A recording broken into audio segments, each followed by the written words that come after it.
Hello everyone, welcome back to my channel Campus Classroom. I am Khushboo, student of Delhi university.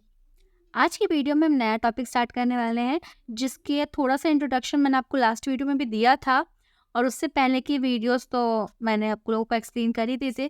किसी ने भी कोई doubt message नहीं किया, आई होप किसी को कोई डाउट नहीं है, बट अगर कोई है तो आप लोग इस वाले में भी मैसेज कर सकते हो, कमेंट कर सकते हो अपने पुराने डाउट्स को लेकर। मैं आप लोगों के डाउट्स को ज़रूर सॉल्व करूँगी। अगर आप लोगों को पीडीएफ चाहिए तो मैं पहले भी कह चुकी हूँ कि आप लोग या तो कमेंट में डाल दें या फिर टेलीग्राम चैनल को जाकर वहाँ से ज्वाइन कर लें। इससे ज़्यादा मैं और कुछ नहीं कह सकती।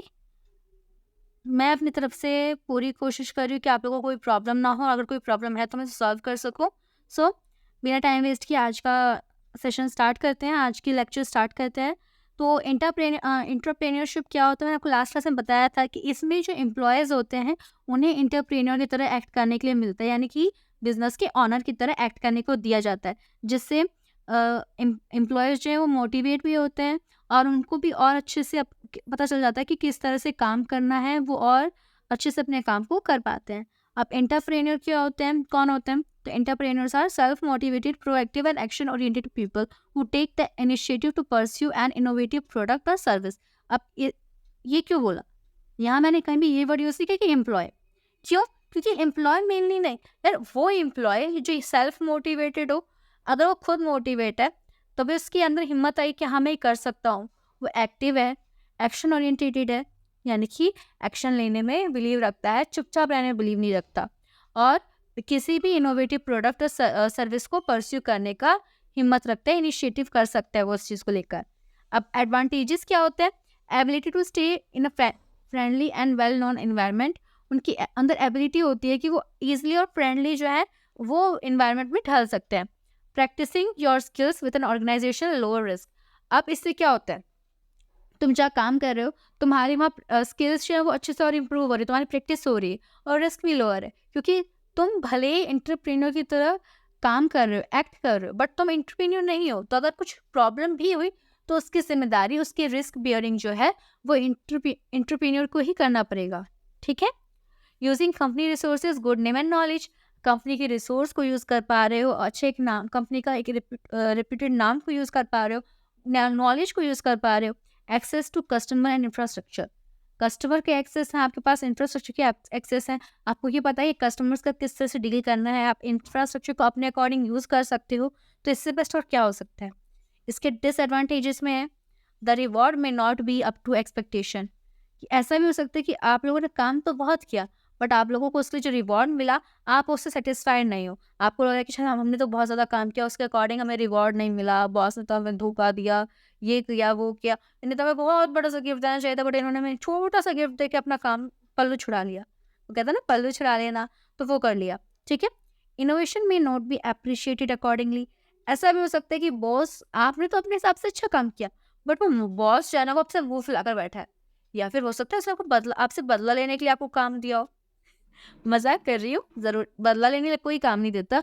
ज़रूर हाँ, हो सकता है कि उन्हें आपसे और ज़्यादा उम्मीद हो और शायद आप उनकी उम्मीद पर नहीं उतर पाए। ठीक है?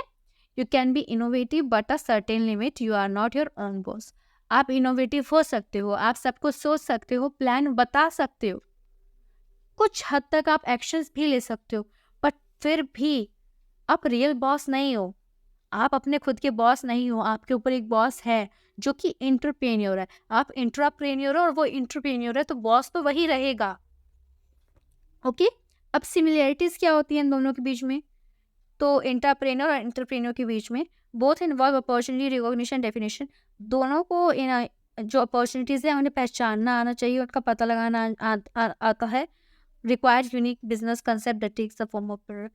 दोनों के जो कंसेप्ट्स हैं ना, बिजनेस के कंसेप्ट सबसे अलग हो, मतलब सबसे इंटरेस्टिंग हो, अलग हो, जिससे उन्हें पता हो कि किस तरह से प्रोडक्ट को या फिर प्रोसेस और सर्विस को ऐसे शेप दिया जाए कि वो अच्छे से काम कर सके। Both are driven by an individual champion who works within a team to bring the concept to fruition. जो दोनों ही हैं वो एक इंडिविजुअल चैंपियन के थ्रू चलाए जाते हैं, जो एक ही टीम के अंदर काम करते हैं, यानी कि एंटरप्रेन्योर भी उसी टीम के अंदर काम करता है और एंटरप्रेन्योर भी उसी के अंदर काम करता है। तो अगर दोनों कोई भी काम करेंगे और वो बेस्ट हुआ, तो जो उसका फ्रूट है, यानी कि मेहनत का फल जो है पूरी की पूरी टीम को मिलेगा, किसी एक अकेले को नहीं। Next point is Both require that the entrepreneur be able to balance vision and with managerial skill, passion with pragmatism and proactiveness with patience. यानी कि उसके पास जो भी स्किल्स हैं, जो भी है, उस सबको बैलेंस में लेके चले. एक्स्ट्रा एक्साइटेड उन दोनों में से कोई भी नहीं हो सकता. उन्हें सबको सोचकर और पेशेंस के साथ सारा काम करना पड़ता है. Both involve concepts that are more vulnerable in the formative stage and that require adaptation over time. दोनों के अंदर कंसेप्ट ऐसे कंसेप्ट इन्वॉल्व होते हैं जो कि फॉर्मेटिव स्टेजेस पर होते हैं और एडेप्टेशन उन्हें करना पड़ता है over time. Both require harvesting strategies.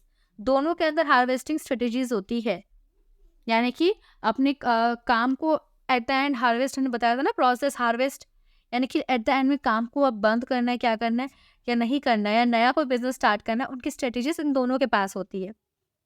अब डिफरेंस क्या है इन दोनों के बीच में? सिमिलैरिटीज है तो डिफरेंस भी होगा. कोई भी चीज़ कंप्लीटली तो सेम नहीं हो सकती ना. कोई हो सकता है अगर आप दो भाई बहन हो, दोनों हो अपने मम्मी पापा के बच्चे ही ना, बट क्या दोनों एकदम सेम हो?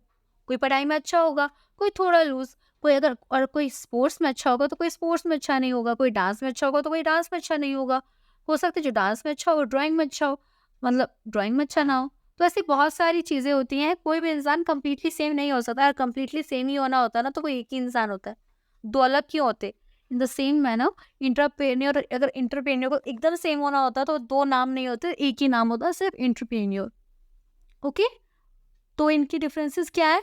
इन startup entrepreneurship the entrepreneur takes a risk, whereas in entrepreneurship the company take the risk other than the career related risk.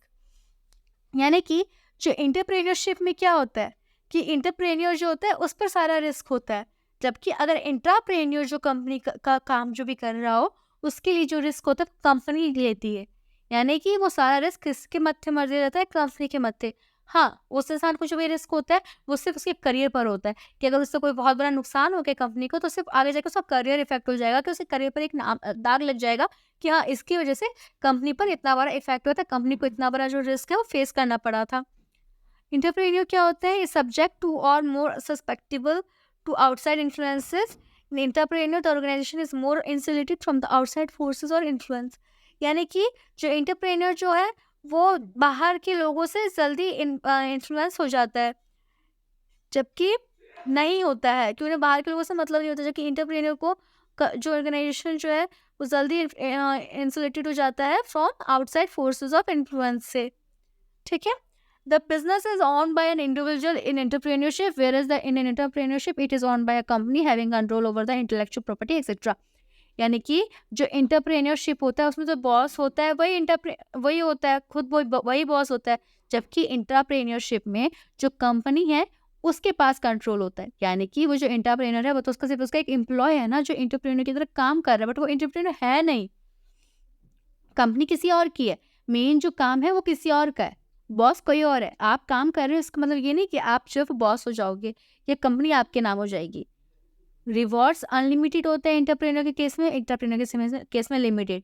यानी कि इंटरप्रेन्योर है तो जितना भी प्रॉफिट होगा, जो भी चीज़ें होंगी वो उसकी, बट इंटरप्रेन्योर में उसको एक लिमिटेड ही चीज़ मिलती है कंपनी की तरफ से. लिमिटेड रिवॉर्ड्स मिलेंगे, लिमिटेड सक्सेस मिलेगा, लिमिटेड प्रॉफिट मिलेगा उसको सिर्फ और सिर्फ कंपनी की तरफ से. अब इंटरप्रेन्योर क्या होता है? इंटरप्रेन्योर या तो सक्सीड करेगा या नहीं करेगा. बिजनेस चल गया तो करेगा और नहीं चला तो नहीं करेगा. यानी कि चाइनीज माल से नहीं बोलते कि चल गया तो चांद तक, नहीं चला तो शाम तक. वही केस होता है इसमें. अब और अगर इंटरप्रेन्योर का क्या है कि ऑर्गेनाइजेशन के केसेस में मोर फ्लेक्सिबिलिटी होती है फॉर मैनेजमेंट एरर्स. यानी कि कहते जाता है कि सिर्फ मैनेजमेंट की गलती थी, उन्होंने सही एम्प्लॉय को हायर नहीं किया, हो गया काम, कोई बात नहीं, आगे बढ़ो. ठीक है. नेक्स्ट क्या है? Factors affecting the emergence of entrepreneurship. यानी कि वो चीज़ें जो इंटरप्रेन्योरशिप के एमर्जेंस को अफेक्ट करती हैं. इंटरप्रेन्योरशिप इज डिपेंड सेवरल, बहुत सारे अलग अलग तरीके के फैक्टर्स पर डिपेंड करती है. Social, economics, political, psychological factors पर डिपेंड करती है इंटरप्रेन्योरशिप. ये जो इन्वायरमेंटल फैक्टर्स है वो पॉजिटिवली और नेगेटिव इन्फ्लुएंस दोनों डालती है इंटरप्रेन्योरशिप की ग्रोथ पर. ये नहीं कह सकते ना कि कोई भी चीज़ सिर्फ आपके ऊपर अच्छा ही इफेक्ट डालेगी, कोई भी चीज़ आपके ऊपर बुरा इफेक्ट भी डाल सकती है. आपने नए दोस्त बनाए, हो सकता है आपके दोस्त बहुत टैलेंटेड हो, आपको अच्छी चीज़ें सिखाए, बट ऐसा भी हो सकता है ना कि आपके उन दोस्त में कुछ कमी हो और उनकी कमियों का भी आप पर फ़र्क पड़े.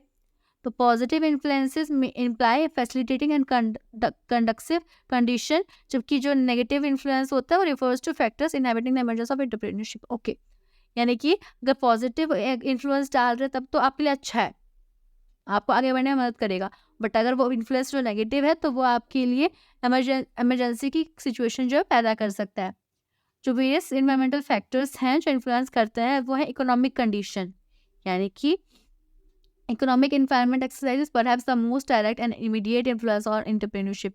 यानी कि क्या है कि इकोनॉमिक इन्वायरमेंट जो ऐसी ऐसी चीज़ है जिसका सबसे डायरेक्ट इफेक्ट पड़ता है। इकोनॉमिक मतलब क्या? कैपिटल, लेबर, रॉ मटेरियल और मार्केट्स, इन सब का जो है डायरेक्ट इम्पैक्ट पड़ता है हमारी बिजनेस पर। अगर हमारे पास कैपिटल नहीं है, यानी कि हमारे पास परफेक्ट कैपिटल नहीं है, तो हम लोग क्या कर पाएंगे? हम लोग ना ही लेबर को अच्छे से खरीद पाएंगे, ना ही मशीन्स खरीद पाएंगे, ना ही हमारे काम को करने के लिए रॉ मटेरियल्स खरीद पाएंगे। यानी कि कैपिटल जो सबसे ज़रूरी चीज़ है प्रोडक्शन के लिए। किसी भी अगर हमारा कैपिटल का सप्लाई चेन जो है वो इंक्रीज होगा तो एंटरप्रेन्योरशिप भी हमारी इंक्रीज होगी। यानी हमारे पास ज़्यादा पैसे होंगे तो हमारी कंपनी, हमारी एंटरप्रेन्योरशिप जो है वो भी आगे बढ़ेगी। Next one, labour. अब लेबर कैसे? अगर लेबर की क्वांटिटी और क्वालिटी अच्छी नहीं है तो वो हमें आगे जाके बहुत सारी प्रॉब्लम फेस करनी पड़ सकती है। बट अगर हमारे कंपनी में काम करने वाले लेबर की क्वांटिटी भी परफेक्ट हो और उनकी क्वालिटी भी कमाल की हो तो आने वाली हर तरह की प्रॉब्लम को वो लोग ईजिली यूँ ही सॉल्व कर लेंगे। ठीक है। Next one, raw material. Raw material तो सबसे ज़्यादा ज़रूरी होता है किसी भी बिजनेस में। जिस भी बिजनेस को करना चाह रहे हो उसके लिए अगर सबसे ज़रूरी कोई चीज़ होती है तो रॉ मटेरियल, यानी स्टार्टिंग पॉइंट। रॉ मटेरियल एक स्टार्टिंग पॉइंट होता है कि ये है हमारे पास चीज़ है, छोटी मोटी चीज़ है, अब इसको लेके हमें राखी बनानी है। अब तुम्हें कोई ड्राइंग करनी है, तुम्हारे पास ना पेंसिल कलर हो, ना ही वाटर कलर हो, ना ही पोस्टर कलर हो, ना ही पेपर ना हो, तो तुम ड्राइंग कैसे करोगे? तुम हो मतलब यानी कि लेबर हो, तुम्हारे पास पैसे भी हैं, पर तुम पैसे से सामान खरीद कर नहीं लाए अब तक के सारे, तो तुम्हारा तो कोई फायदा ही नहीं ना, तुम ड्राइंग तो कर ही नहीं पाओगे। नेक्स्ट पॉइंट है मार्केट, यानी कि ऐसी इफेक्ट जहाँ पर हम हमारे बिजनेस को आगे बढ़ाते हैं, यानी हमारी बनाई हुई चीज़ों को जो है वो बेचते हैं वो। अब मार्केट का साइज और उसका जो कंपोजिशन है वो इफेक्ट करता है हमारी एंटरप्रेन्योरशिप को। यानी कि अगर हमारी मार्केट जो है वो बड़ा होगा, अच्छा खासा साइज का होगा जहाँ हम अच्छे से बिजनेस कर सके, तो वहाँ हर तरह का बिजनेस कर सकते हैं। बट अगर वो छोटी मोटी जगह पर, यानी कि समझ लो कि अगर आपने बहुत बड़े एरिया में, बहुत बड़े स्टेट में, अच्छी खासी जगह जहाँ हर कोई आपके प्रोडक्ट को अफोर्ड कर सके या जहाँ आप हर किसी को उस प्रोडक्ट की ज़रूरत है, वहाँ आपने अपना मार्केट खोला तब तो अच्छा चल जाएगा। तो आपने वहाँ अपना बिजनेस खोला तब आपका पैसा अच्छा चलेगा। बट अगर वहीं आपने जो बिजनेस है, जो एंटरप्रेन्योर है अपना, वो एक छोटी सी जगह पे खोल लिया जहाँ लोगों को ज़रूरत तो है उनकी बट वो अफोर्ड ही नहीं कर सकते, या आपने छोटा सा एकदम खोला जिसको देखकर लोगों को इंटरेस्ट नहीं आ रहा, लोगों को लग रहा है ये छोटा सा तो यहाँ पे क्या ही होगा, तो वो आपके उसको इफेक्ट कर सकता है। नेक्स्ट इकोनॉमिक फैक्टर के बाद जाता है वो सोशल फैक्टर, यानी कि हमारा सोशल एनवायरनमेंट क्या इफेक्ट डालता है। लेजिटिमेसी ऑफ एंटरप्रेन्योरशिप, यानी कि the social status of those playing entrepreneur roles have been considered one of the most important content of entrepreneur legitimacy. यानी कि हमारा सोशल स्टेटस जो है वो सबसे बड़ा रोल प्ले करता है एंटरप्रेन्योरशिप के अंदर। यानी कि जो स्कॉलर्स होते हैं वो प्रपोज करते हैं change in traditional values which are assume to be oppose to entrepreneurships. यानी कि ये लेजिटिमेसी को इंक्रीज करने के लिए एंटरप्रेन्योरशिप्स की जो कुछ स्कॉलर्स ने ना बहुत कुछ चेंजेस जो हैं वो प्रपोज किए थे ट्रेडिशनल वैल्यूज के अंदर, जो कि अपोज कर दिए गए थे टू एंटरप्रेन्योरशिप्स। सोशल मोबिलिटी, यानी कि social mobility improve the high degree of mobility both social and geographical. High degree of mobility is decisive to entrepreneurship. यानी कि सोशल मोबिलिटी में क्या होती है, जो डिग्री ऑफ मोबिलिटी जो होती है सोशल लेवल पर और ज्योग्राफिकल दोनों लेवल पर जो है हाई होती है, यानी कि सबसे ज़्यादा होती है, जो कि एंटरप्रेन्योरशिप की कंडक्टिविटी को इफेक्ट करती है। सिक्योरिटी, अब हर चीज़ के लिए, हर बिजनेस के लिए, एंटरप्रेन्योर के लिए सिक्योरिटी की बहुत ज़रूरी होती है। अगर आपके पास सिक्योरिटी नहीं है, इकोनॉमिक एसेट्स के तौर पर मान लो या फिर किसी भी तौर पर आपके पास सिक्योरिटी नहीं है, आप एक अच्छा सा वो नहीं कर सकते हो, तो आपके जो बिजनेस के चीज़ें हैं उसमें डिक्रीजिंग जो है वो शुरू हो जाएगी, यानी कि इंक्रीज होना बंद हो जाएगा। Psychological factor, many entrepreneur theorist have propounded theories of entrepreneurship that concentrate specifically upon psychological factors. Entrepreneur classes develop because they provide them psychological satisfaction. Psychological क्या होते हैं, यानी कि ब्रेन, हमारा दिमाग। साइकोलॉजिकली हमें जो इंटरप्रेन्योर थ्योरिस्ट जो हैं उन्होंने बहुत सारे ऐसे मेन चीज़ों पर कॉन्सेंट्रेट किया था साइकोलॉजिकल, जिससे हम लोग साइकोलॉजिकल सेटिस्फेक्शन जो है वो डेवलप कर सके, वो प्रोवाइड कर सके।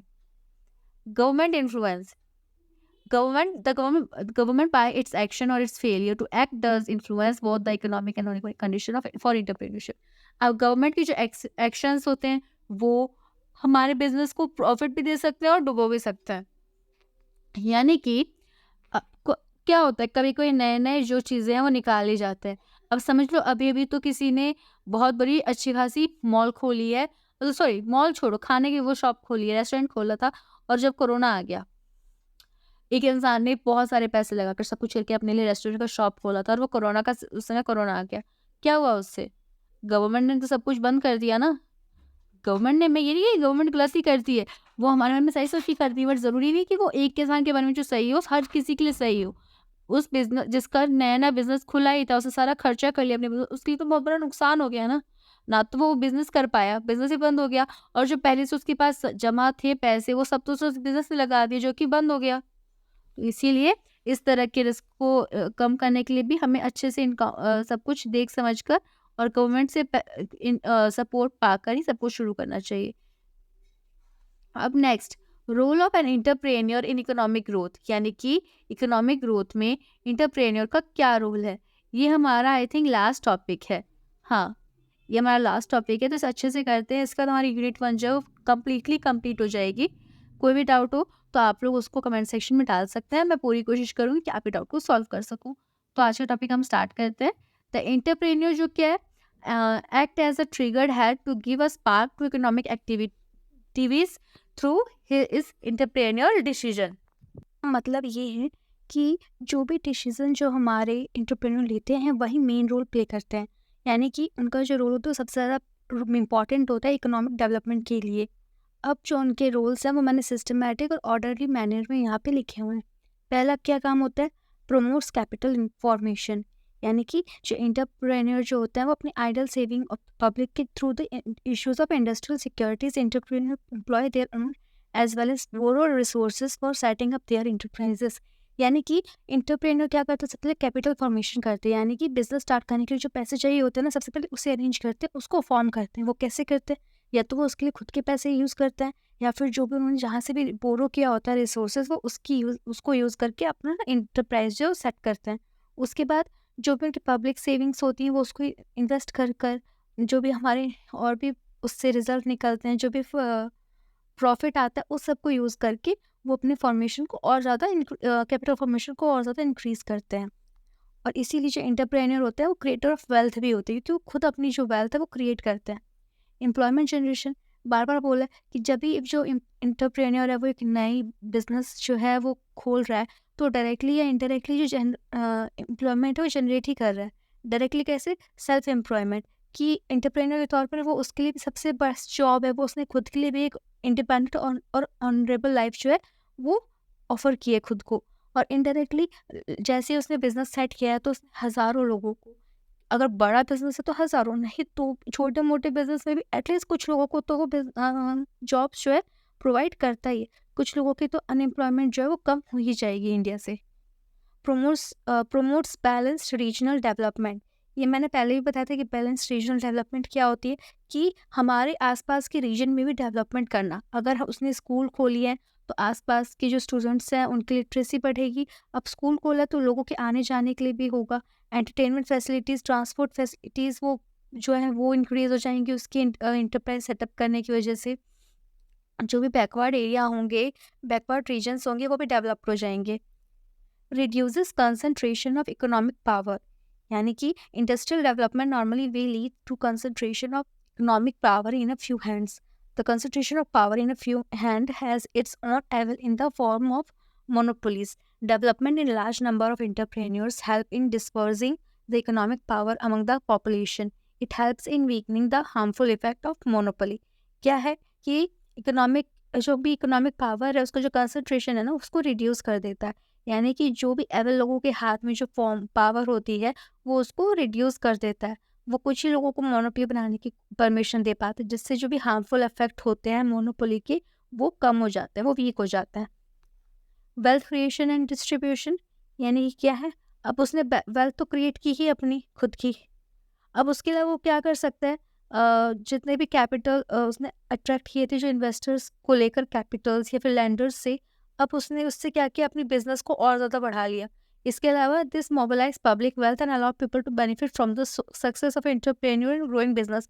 अब जैसे ही उसकी बिजनेस बढ़ेगी और अच्छी ग्रोथ होगी, तो उसका फ़ायदा तो उसके एम्प्लॉयज़ को भी मिलेगा ना, उसका डिस्ट्रीब्यूशन, उस प्रॉफिट का डिस्ट्रीब्यूशन तो उसके एम्प्लॉयज़ में कुछ ना कुछ तो होगा, या तो उन्हें रिवॉर्ड मिलेगा, या बोनस मिलेगा, या फिर किसी को प्रमोशन, ठीक है, या फिर किसी की सैलरी इंक्रीज हो सकती है। तो इस तरह से हर किसी को उसका फ़ायदा होगा। Increasing gross national product and per capita income, अब जब ही हमारा प्रॉफिट होगा, तो उससे हमारे जो देश की जीडीपी है वो भी इंक्रीज होगी, उनको भी फ़ायदा होगा, उसकी भी इकोनॉमिक ग्रोथ होगी, कंट्री की भी। Improvement in standard of living, अब जैसे ये सारी चीज़ें ना आपस में इंटरलिंक्ड है। अब प्रॉफिट हुआ उसका, उसके पास अच्छे खासे पैसे हैं, अच्छी खासी कमाई हो रही है उसकी, तो उसकी जो लिविंग स्टैंडर्ड है वो भी इंक्रीज़ हो जाएगी, उसकी भी और उसके एम्प्लॉयज़ की भी। अब जो एम्प्लॉय पहले कुछ नहीं कमाता था, अगर उसको एम्प्लॉयमेंट मिल गई है, तो उसके घर की जो हालत है वो भी सुधर जाएगी। प्रमोट्स कंट्रीज़ एक्सपोर्ट ट्रेड, यानी कि जो भी बिज़नेस चाहे वो ग्रो करता है, तो उसके साथ-साथ वो अपने बिज़नेस को फ़ॉरेन में भी एक्सपेंड करना चाहता है। यानी कि इंटरनेशनल बिज़नेस अगर करना चाहता है, तो फ़ॉरेन में भी एक्सपेंड करेगा। फ़ॉरेन में एक्सपेंड नहीं भी, तो अगर इंडिया की भी बात करें, तो कोई भी बिज़नेस अगर इंडिया में खुला होता है, तो वो इंडिया के दूसरे शहरों में तो ट्रांसपोर्ट करता ही है ना, मतलब अपने सामान को एक्सपोर्ट करता ही है। तो उसके लिए भी क्या करता है वो, एक्सपोर्ट ट्रेड को प्रमोट करता है। अब लेकिन यहाँ पर कंट्री के एक्सपोर्ट ट्रेड की बात हो रही है, तो जब भी वो अपने बिज़नेस को बढ़ाएगा फ़ॉरेन कंट्रीज़ में, तो उसके लिए एक्सपोर्ट ट्रेड जो है कंट्री की, वो उसे प्रमोट करेगा। Induces backward and forward linkages, यानी कि क्या, इनिशिएट करता है चेन रिएक्शन, यानी कि एक एंटरप्राइज सेट करके उसने बहुत सारे बैकवर्ड और फॉरवर्ड लिंकेजेस जो हैं उनको सेट कर सेवरल कि बहुत सारे बैकवर्ड और फॉरवर्ड लिंकेजेस होते हैं। सॉरी मैं थोड़ी गलत डायरेक्शन में चली गई थी। इंटरप्राइज को सेट करने के ना बहुत सारे बैकवर्ड और फॉरवर्ड लिंकेजेस होते हैं। यहाँ मैंने एक एग्जांपल लिखा है कि जो एस्टेब्लिशमेंट अगर हमने की, एक स्टील प्लांट जनरेट की, तो उससे जो बहुत सारी एंसिलरी यूनिट्स भी जनरेट होती हैं, और वो एक्सपेंड कर देते हैं डिमांड आयरन कोर की और कोल की इसमें। और ये जो है उसके बैकवर्ड लिंकेजेस है, क्योंकि हम सबको पता है ये कोल जो है वो धीरे धीरे, मतलब क्या होता है, मतलब कोल क्या होता है, हार्मफुल होता है। अब by increasing the supply of steel, the plant facilitate the growth of machine building, tube making, utensil for manufacturing and such other unit. अब जैसे ही स्टील की जो सप्लाई है वो इंक्रीज होगी, तो उसी के साथ जो है मशीन बिल्डिंग की ग्रोथ बढ़ेगी, ट्यूब मेकिंग की यूटेंसिल्स जो हैं वो ज़्यादा बनेंगे, और भी बहुत सारी चीज़ें जो स्टील से बन सकती हैं, उनकी जो डिमांड है, उनकी जो प्रोडक्शन है वो इंक्रीज हो जाएगी। फैसिलिटेट्स ओवरऑल डेवलपमेंट, यानी कि ओवरऑल बोला जाए तो हर चीज़ में डेवलपमेंट होता है। एक भी इंटरप्राइज के सेटअप होने से लोगों, एक नॉर्मल इंसान से लेकर कंट्री तक की सबकी डेवलपमेंट होती है। दिस लीड्स टू ओवर, वही है कि हर यूनिट की, हर लोगों की, हर किसी की डिमांड जो धीरे धीरे करके पूरी होती है। जैसे ही एम्प्लॉयमेंट सबको एम्प्लॉयमेंट मिली, तो उनकी फैमिली की डिमांड वो पूरी कर सकते हैं। जीडीपी अच्छी हुई तो हमारी कंट्री की इकोनॉमी अच्छी होगी। फॉरेन में अगर हमारी ट्रेड अच्छी होगी, तो हम भी हमारी कंपनी की जो नाम है और सब कुछ वो अच्छी होंगी, मतलब हमारी कंपनी का जो नाम है वो बढ़ जाएगा। अगर अब इसके बाद आपको इसमें कुछ भी डाउट है, तो आप कमेंट सेक्शन में डाल सकते हैं, मुझसे पूछ सकते हैं। मैं आपके डाउट क्लियर करने की कोशिश करूँगी, बट उसके लिए आपको पूछना पड़ेगा। अगर आप लोग कोई डाउट पूछना ही नहीं चाहते हैं, तो मैं उसके लिए कुछ नहीं कर सकती ना। मैंने अपनी तरफ से बेस्ट देने की कोशिश की है, बट वही है कि मैं खुद भी एक स्टूडेंट हूँ, तो मैं शायद उस लेवल का आप लोगों को ना दे पाऊँ। कोशिश मैंने अपनी पूरी की है। फिर भी आपको कोई भी डाउट हो, तो आप कभी भी मुझसे पूछ सकते हैं। मैं पूरी कोशिश करूँगी आप लोगों के डाउट को सॉल्व करने की। मेनली अगर आप तुरंत के तुरंत सॉल्यूशन चाहते हैं, तो उसके लिए आप लोग मेरे टेलीग्राम चैनल को ज्वाइन कर सकते हैं, उसमें आप डाल सकते हैं। उसमें अगर आप डालेंगे, तो तुरंत के तुरंत सॉल्यूशन देने की पूरी कोशिश करूँगी। यूट्यूब की मैं उतनी गारंटी नहीं ले सकती, क्योंकि यूट्यूब मैं सिर्फ वीडियो पोस्ट करने के बाद दिन में मुश्किल से 2 से 3 बार चेक करती हूँ। तो मैं गारंटी नहीं लूँगी कि आपने जब पोस्ट किया मैं तुरंत के तुरंत चेक कर पाऊँगी या नहीं, बट टेलीग्राम चैनल का मैं गारंटी दे सकती हूँ कि हाँ, मोस्ट प्रोबेबली अगर मैं कोई बहुत इंपॉर्टेंट काम में ना हूँ, कहीं बिज़ी ना हूँ, तो मोस्ट प्रोबेबली मैं आपको तुरंत के तुरंत ही रिप्लाई दे दूँगी। ये हमारा लास्ट टॉपिक था इस यूनिट का, यानी कि एंटरप्रेन्योर के फर्स्ट यूनिट का। इसके बाद ये ख़त्म है। तो आज का हम यहीं पे ख़त्म करते हैं। नेक्स्ट यूनिट की जो वीडियो मैं इसके बाद लाऊँगी, उसके लिए आपको वेट करना पड़ेगा। उससे पहले मैं दूसरे सब्जेक्ट्स की वीडियोज़ भी अपलोड करूँगी, जैसे कि जो आपके एडिशनल सब्जेक्ट्स होते हैं उनकी वीडियोज़। सो उसके लिए भी तैयार रहिएगा और मेरी वीडियो को प्लीज़ लाइक कीजिएगा, चैनल को सब्सक्राइब कीजिएगा। आज के लिए इतना ही। Have a nice day. Bye bye.